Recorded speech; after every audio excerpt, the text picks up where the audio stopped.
প্রিয় শিক্ষার্থীবৃন্দ, আবার এলাম তোমাদের কাছে। সকলকে শুভেচ্ছা জানিয়ে আবার শুরু করছি অষ্টম শ্রেণীর গণিত, দশম অধ্যায় বৃত্ত। বৃত্ত হলো এখানে বৃত্ত সম্পর্ক উপপাদ্য। আজকে বৃত্ত সম্পর্কিত একটা উপপাদ্য নিয়ে আলোচনা করব। সবাই খাতা নাও, যে পেন্সিল কম্পাসে পেন্সিল কেটে নাও, একটা স্কেল নাও, কলম নাও, আর আমি যেটা আঁকছি সেটা সবাই আঁকার চেষ্টা করো।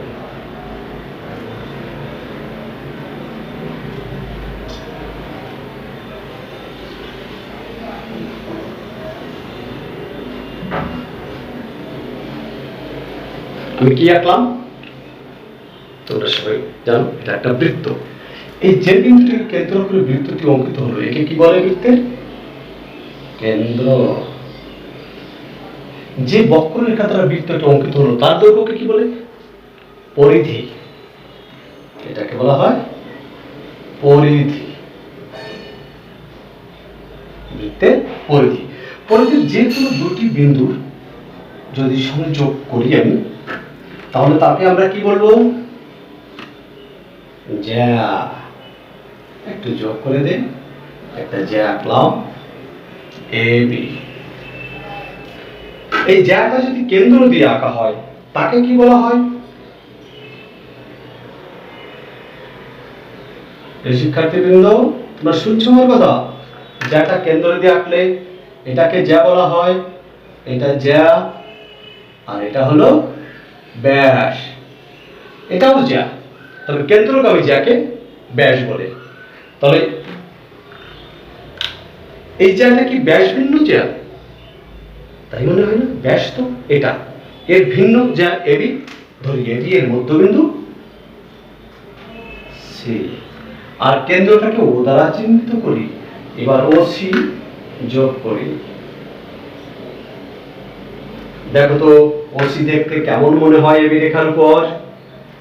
এর কোণটা কি 90 মতো মনে হয় না? আর 90 ডিগ্রি মতো মনে হলে আমরা কি বলবো? ও সি লম্ব এবি। তাহলে আজকে আমাদের প্রমাণ করতে হবে যে বৃত্তের কেন্দ্র থেকে কেন্দ্র ও ব্যাস ভিন্ন কোনো জ্যায়ের মধ্যবিন্দু সংযোজক সরলরেখা ওই জ্যায়ের উপর লম্ব। তাহলে প্রমাণ করো যে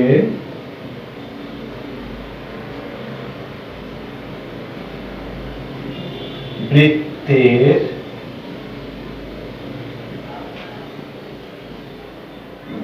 কেন্দ্র ও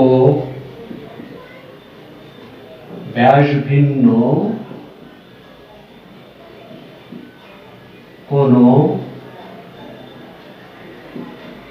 জ্যায়ের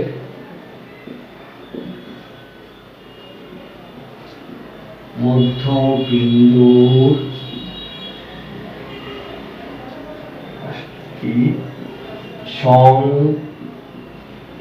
সংযোজক সরলরেখা ওই জ্যায়ের উপর লম্ব। এটাই হলো আজকে আমাদের উপপাদ্যের সাধারণ নির্বাচন। আমাদের এর আলোকে তাহলে মনে করি ও কেন্দ্র বিশিষ্ট এ বি ডি একটা বৃত্ত নেই, যার এ বি জ্যায়ের মধ্যবিন্দু সি ও সি যোগ করি। তাহলে আমাদের প্রমাণ করতে হবে ও সি লম্ব এ বি। এবার কোথা থেকে পেলাম এই কথাটা? মনে করি ও কেন্দ্র বিশিষ্ট বৃত্তে এ বি ব্যাস ভিন্ন কোন জ্যায়ের মধ্যবিন্দু সংযোজক মধ্যবিন্দু সি ও সি যোগ করি, সংযোজক সরলরেখা ও সি। প্রমাণ করতে হবে যে এই ও সি এ বি জ্যায়ের উপর লম্ব। বাকি অংশটা আমরা একটু মুছে ফেলি, কারণ আমরা শুধু এই জিনিসগুলো বৃত্তের সমস্ত কিছু বোঝার জন্য এই চিত্রটা এঁকেছি। এবার শিক্ষার্থীবৃন্দ, বিশেষ নির্বাচন লেখো। বিশেষ নির্বাচন মনে করি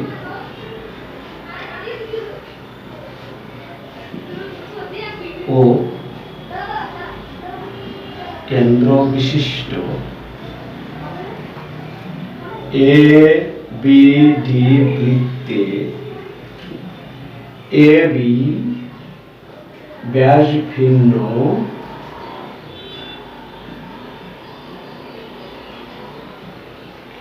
কোন যা এর মধ্যবিন্দু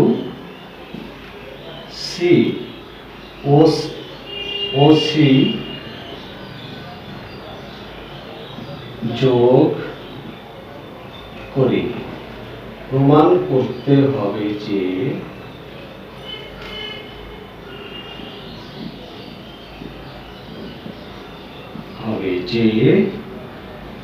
ওসি লম্ব এবি। তাহলে আমাদের বিশেষ নির্বাচন গেল। আমরা সপ্তম শ্রেণীতে বা অষ্টম শ্রেণীতে এই ধরনের কোন উপপাদ্যকে এখনো পাইছি যে একটা রেখা আছে এর উপরে একটা প্রমাণ করা যায় যে ও লম্ব আঁকবো, আমরা লম্ব প্রমাণ করবো ওসি লম্ব এবি। তাহলে এসি ও কোণ সমান বিসি ও কোণ সমান 90 ডিগ্রি দেখালে আমাদের প্রমাণ হয়ে যাবে। তাহলে এটা প্রমাণ করতে হলে এ পাশে আমাদের দুটো ভিন্ন জিনিস লাগবে। সে জিনিস দুটো কি? ত্রিভুজ। সে ত্রিভুজ আমরা কিভাবে বানাতে পারি? যদি ও এ আর ও বি যোগ করি, ঠিক আছে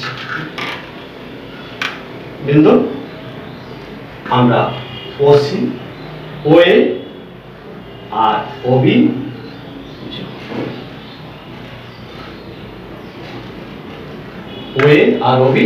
যোগ করি, তাহলে আমাদের বিশেষ নির্বাচনে পাই যায়। তাহলে হয়ে গেল অঙ্কন সেটা ও এ এবং ও বি যোগ। এখন তোমরা একটু তাকিয়ে দেখো এই চিত্রটার দিকে। যদি এ ও সি এবং বি ও সি দুটো ত্রিভুজ পেলাম, এদের যদি সর্বসম দেখাতে পারি তাহলে সমান সমান জিনিসের বিপরীত সবকিছু সমান বলতে পারবো। তখন যদি এই কোণ আর এই কোণ এসি ও কোণ সমান বিসি ও কোণ বলে দিতে পারি, তাহলে এই দুটো কোণের সমষ্টি আছে 90 ডিগ্রি, তাহলে প্রত্যেকে এক সমকোণ হয়ে যাবে। তাহলে আমাদের লম্বটা হয়ে গেল। তাই প্রমাণ করতে হলে আমাদের সর্বসমতার শর্তে যাওয়া লাগবে। সর্বসমতার শর্ত কি তোমাদের মনে আছে? আমি লিখি এক এক করে। একটি 3 বাহু, অপরটি 3 বাহু সমান। 2 বাহু অন্তর্ভুক্ত কোণ। আমি সংক্ষেপে লিখি, একটি 2 বাহু অন্তর্ভুক্ত কোণ, অপরটি 2 বাহু অন্তর্ভুক্ত কোণের সমান হলে ত্রিভুজদ্বয় সর্বসম। 1 বাহু 2 কোণ,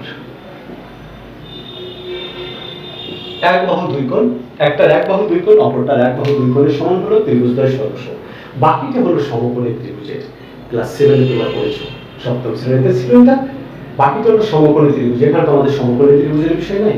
এই দুটো ত্রিভুজ আমরা প্রথমে সমকোণী ত্রিভুজ বলতে পারি না, কারণ সমকোণী ত্রিভুজ বলতে হলে আমাদের একটা কোণ সমকোণ লাগে।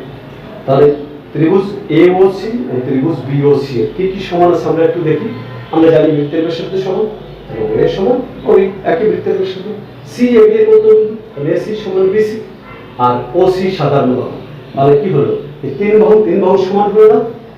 এটা এক বাহু সমান, এটার সমান, এটা সাধারণ, আর এই বাহু সমান। তাহলে ত্রিভুজদ্বয় সর্বসম। তাহলে এসি ও কোণ সমান বিসি ও কোণ। তাহলে আমরা আবার বলতে পারি এসি ও কোণ যোগ বিসি ও কোণ সমান এক সরল কোণ সমান 2 সমকোণ। সুতরাং ওরা প্রত্যেকে 90 ডিগ্রি। তাহলে আমাদের লম্ব প্রমাণিত হয়ে গেল। একটু আমার সাথে লিখে নাও তোমরা। এটা মুছে ফেলাই, এতক্ষণ তোমরা লিখেছো অবশ্যই। প্রমাণ লিখে নাও আমার সাথে সাথে। সি এ বি এর মধ্যবিন্দু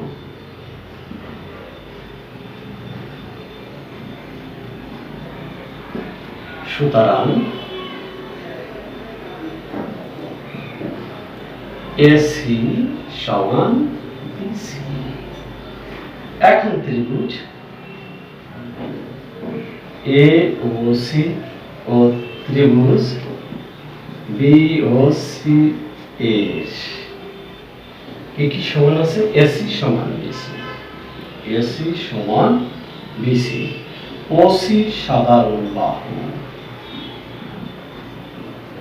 উভয় ত্রিভুজের বাহু, সে সাধারণ বাহু। ও এর সমান ওসি, ও এর সমান ও এর সমান ওবি, সরি, ও এর সমান ওবি। আমরা ব্যাসার্ধের দিক তাকাবো। একই বৃত্তে ব্যাসার্ধ, সুতরাং ত্রিভুজ এওসি সর্বসম ত্রিভুজ বিওসি। এবার একটু খেয়াল করে, আমি একটা কথা বলছিলাম যে দুটো ত্রিভুজ সর্বসম দেখানোর সময় আমরা যা যা সমান দেখাই তার বিপরীত সবকিছু সমান থাকে, সমান সমান জিনিস। ও এ সমান ওবি, ও এর বিপরীত কোণ হলো এসি ও কোণ, আর ওবি এর বিপরীত কোণ হলো বিসি ও কোণ, তাহলে ওরা দুটো সমান। সুতরাং এ সি ও কোণ সমান বিসি ও কোণ। আবার এসি ও কোণ যোগ বিসি ও কোণ সমান এক সরল কোণ সমান দুই সমকোণ। সুতরাং এসি ও কোণ সমান বিসি ও কোণ সমান এক সমকোণ। তাহলে আমরা বলতে পারি যেহেতু এ কোণ সমান এই কোণ সমান এক সমকোণ, তাহলে ওসি লম্ব এম। সুতরাং ওসি লম্ব, এটাই তো আমাদের প্রমাণের বিষয় ছিল। দেখো তোমাদের বিশেষ নির্বাচন যেটা লিখেছিলাম সেখানে আমাদের প্রমাণ করতে হবে ওসি লম্ব এম প্রমাণিত। তাহলে এটা তোমরা শিখলে, একটু লিখেছো সবাই, বাসায় আরেকবার দেখবে, হয়ে যাবে। এবার আসো আমরা একটা বাড়ির কাজ, বাড়ির কাজ। প্রমাণ করো যে বৃত্তের কেন্দ্র থেকে, একটি উল্টাটা দিব, তোমরা পারবে। বৃত্তের কেন্দ্র থেকে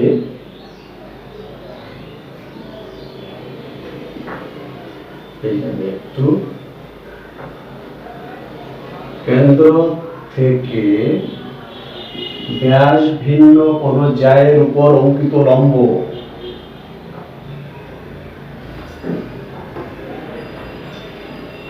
বুঝলেই, ব্যাস ভিন্ন কোন জায়ের উপর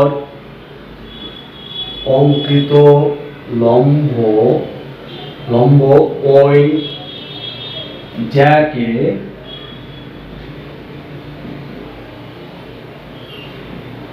সমদ্বিখণ্ডিত করে। সবাই এটা করবে, ঠিক এর উল্টাটা। তোমরা সবাই এই জ্যামিতির এই অংশ, সেই উপপাদ্যের, বৃত্তের উপপাদ্যের প্রথমটা শিখবে, এই আশাবাদ ব্যক্ত রেখে সবাইকে শুভেচ্ছা জানিয়ে আমি আমার আজকের ক্লাস শেষ করলাম। ধন্যবাদ সকলকে।